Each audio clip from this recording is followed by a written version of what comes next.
आप देख रहे हैं YouTube चैनल क्रांतिकारी कर्मचारी के न्यूज।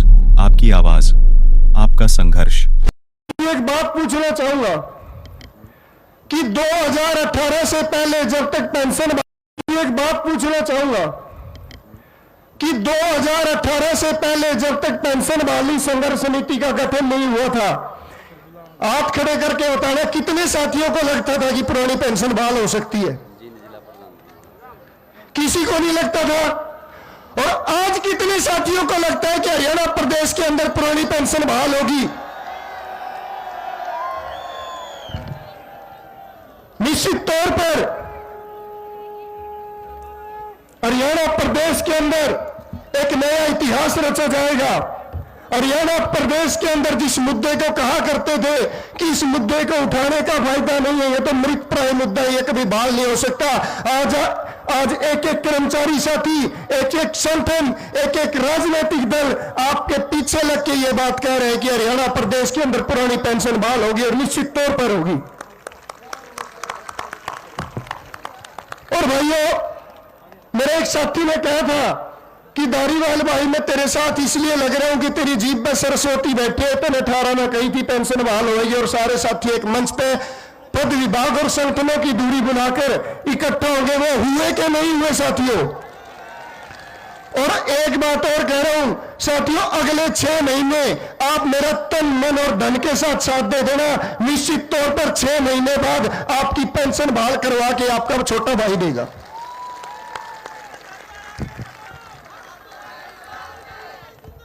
सरकार ने बहुत हथकंडे अपनाए हमारे साथ। सरकार ने हमारे ऊपर पता नहीं क्या क्या दबाव डालने की कोशिश की। ना तो हम झुके, ना झुकेंगे, और इस तानाशाह सरकार को झुका के दिखा देंगे कि कर्मचारियों की ताकत क्या चीज होती है। बिजली बोर्ड के साथी तो करंट लगाने में तैयार हो रहे थे भाई। रोडवेज के साथी इनका चक्का जाम करने को तैयार थे। पीडब्ल्यूडी वाले भाई इनके घरों में इनके रोकने के तैयार थे। पब्लिक हेल्थ इनको पानी रोकने को तैयार था। मास्टर डंडा उठाए खड़े थे। और ये नर्सिंग स्टाफ और हमारे मेडिकल स्टाफ ने सुआ निकाल लिया, ऐसा सुआ निकाला जो लगते ही पुरानी पेंशन बहाल होगी।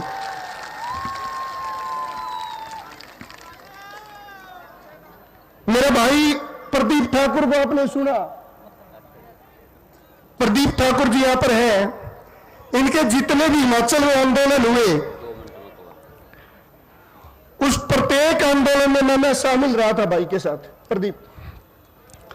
और भाई हिमाचल पहला ऐसा प्रदेश था,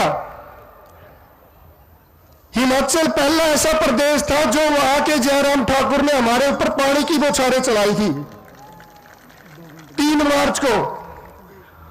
और मुख्यमंत्री मनोहर लाल खट्टर जी, उनके सहयोगी दुष्यंत चौटाला जी, जिन्होंने इसी पांडु पिंडारा की धरती पर वादा किया था। और यह धर्म कर्म की धरती है, यहां पर जो झूठा वादा करता है आने वाले समय में उसकी कभी औलादें भी सत्ता सुख भोगने का काम नहीं करेंगी। ये तो हमारे साथ धोखा नहीं, ये तो भगवान के साथ और भगवान की धरती पर आकर अगर धोखा कर सकते हैं तो उनके साथ क्या होगा आप समझ सकते हो साथियों। हिमाचल प्रदेश ने तो केवल पानी की बौछारें चलाई थी। हरियाणा की तानाशाह सरकार ने तो हमारे ऊपर उससे आगे बढ़कर लाठी डंडे चलाने का काम किया। और आतंकवादियों को रोकने के लिए जो आंसू गैस के गोले चलाए थे वो आपके ऊपर चलाने का काम किया। ये देख लो भाई, इन्होंने सिर्फ पानी का बदला उनको सत्ता से बाहर करके लिया था, और आपने तो लाठी और आंसू गैस के गोलों का बदला भी लेना है। तो आपने निर्णय लेना है कि उनको सीट देनी है कि नहीं देनी है। और जब तक, और मैं तो हमेशा कहता हूं हमारे कर्मचारी भाई तो हनुमान जैसे बने बैठे हैं। हनुमान अपनी ताकत भूल बैठा था और समंदर को लांघने से इनकार कर रहा था। तब जामवंत ने उनको बताया था कि आप समंदर को लांघ सकते हैं। उन्होंने अपनी ताकत को पहचाना, और वही ताकत आप जो कर्मचारी भूल बैठे हैं, आपने वो ताकत पहचान ली है और इस सरकार को भी उसकी पहचान करानी है साथियों। और मैं तो हमेशा कहता हूं, मैंने हमेशा नारा दिया कि हटकर चले वो हमसे, हटकर चले वो हमसे जिन्हें सर अजीज हो, हम सरफिरों के साथ ये सरफिरे चले।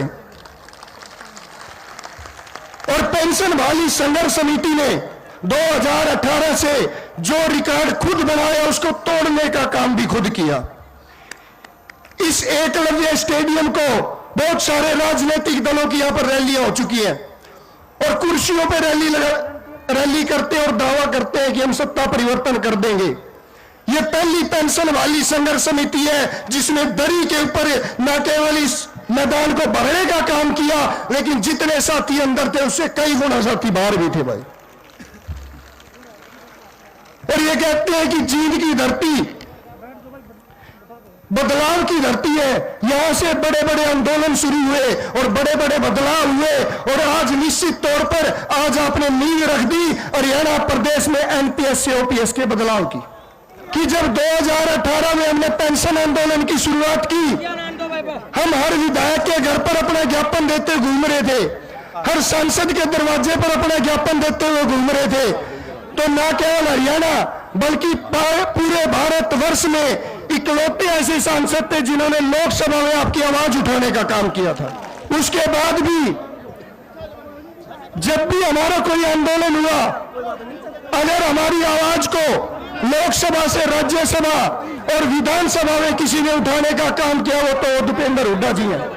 साथ ही इस मंच के माध्यम से हरियाणा की इस गठबंधन सरकार को मैं चेतावनी देता हूं, या तो आने वाले कैबिनेट सत्र के अंदर पुरानी पेंशन नीति को बहाल करे, नहीं तो हरियाणा प्रदेश का एक एक कर्मचारी वोट फॉर ओपीएस की मुहिम चलाकर इस सरकार को सत्ता से बाहर करने का काम करेगा। साथ दोगे साथियों मेरा? कितने साथी हमारे साथ देंगे? तो नारा लगाइए, vote for OPS, vote for OPS, vote for OPS. साथियों आपने दूसरी बार शपथ ली है, हम तुम्हारे साथ हैं, हम तुम्हारे साथ हैं। पंचकुला में आपने पहले शपथ ली थी वोट फॉर ओपीएस की, आज अपने परिवार को, आज भगवान श्री राम को दोबारा साक्षी मानकर आपने शपथ ली है, तो उस शपथ के ऊपर कायम आप साथियों को रहना है साथियों। और साथियों हिमाचल सर, मैं एक बात बता दूं, जब हिमाचल प्रदेश में हमारा आंदोलन जारी था, वहां की तानाशाह सरकार ने हमारे ऊपर पानी की बौछारें चलाई थी और मुख्यमंत्री जी ने एक बात कही थी, जयराम ठाकुर जी ने उस समय, कि अगर कर्मचारियों को पेंशन चाहिए तो चुनाव लड़ ले। तो हमने एक बात कही थी, मुख्यमंत्री जी चुनाव तो हम नहीं लड़ते, चुनाव लड़वाने का काम करते हैं और अगर आपने पुरानी पेंशन बहाल नहीं करी तो दोबारा सत्ता नहीं देख पाओगे। और उस पर हमारे कर्मचारियों ने मोहर लगाने का काम किया और वहां पर उस सरकार को बदलने का काम किया था। और एक बात और बता दूं, यह बात मैंने नहीं कही, कहीं ये समझते हो कि हमने खोखले दावे कर दिए। मेरे पास वीडियो है, जयराम ठाकुर जी ने पंचकुला में आके मीडिया के पत्रकार बंधुओं के सामने बात कही थी कि अगर मेरी सरकार गई तो केवल और केवल ओपीएस के मुद्दे पर गई। और साथियों आपका हरियाणा का आंदोलन तो पूरा देश देखता है, सांसद जी ने भी बताया।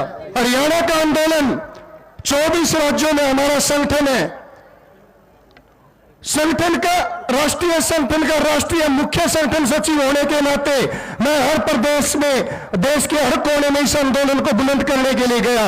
मैं वहां भी गया जहां कर्मचारी ना हमारी आवाज सुनते थे, ना हम उनकी आवाज समझ पाते थे, उनकी भाषा समझ पाते थे, लेकिन हमारी भावना एक थी, हमारा मुद्दा एक था। अगर ओपीएस होता तो हम जिंदाबाद के नारे लगाते, एनपीएस और सरकार होती तो मुर्दाबाद के नारे लगाने का काम करते। और साथियों उसी संघर्ष की बदौलत 5 राज्यों में पुरानी पेंशन बहाल हो चुकी है।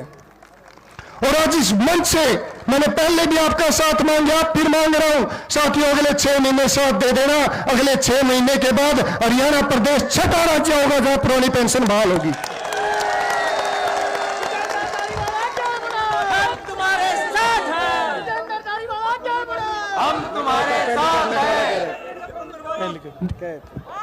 साथियों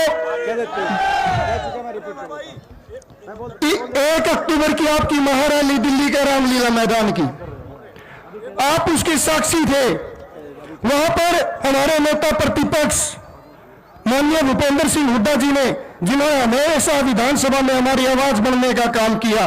जब हमारे ऊपर लाठी डंडे और आंसू गैस के गोले चले तब वहां पर उन्होंने हमारा साथ देने का और हमारे साथ खड़े होने का काम किया। और दिल्ली में आकर उन्होंने वादा किया था कि पहली कैबिनेट में वो पुरानी पेंशन बहाल करेंगे। और साथियों, मैं इस सरकार को चेता देना चाहता हूं, हमारे कोई खोखले वादे नहीं है। पेंशन बहाली संघर्ष समिति कर्मचारियों का वो संगठन है जहां कर्मचारी पद विभाग और संगठनों की दूरी बुलाकर एक मंच पर है। और आज 5200 से ज्यादा गांव में हमारी कमेटियां बन चुकी हैं साथियों, जो धरातल पर जाकर वोट फॉर ओपीएस की मुहिम को लागू करने का काम करेंगी। तो आप सभी साथी और साथियों, एक फैसला और हम लेंगे। वो फैसला और राज्य कार्यकारिणी की अभी मीटिंग होगी और जो लोकसभा के चुनाव है उसके लिए आंदोलन की हम रणनीति तय करेंगे। जब तक, अगर मैं दोबारा वो बात कह रहा हूं, सरकार को चेतावनी आपके यहां से यह निवेदन लगा ले सरकार कि अगर 20 फरवरी से शुरू हो रहे कैबिनेट बजट सत्र के अंदर पुरानी पेंशन बहाल नहीं होती तो हरियाणा प्रदेश का एक एक कर्मचारी सड़क पर होगा और वोट फॉर ओपीएस की मुहिम को जन जन तक ले जाने का काम करेगा।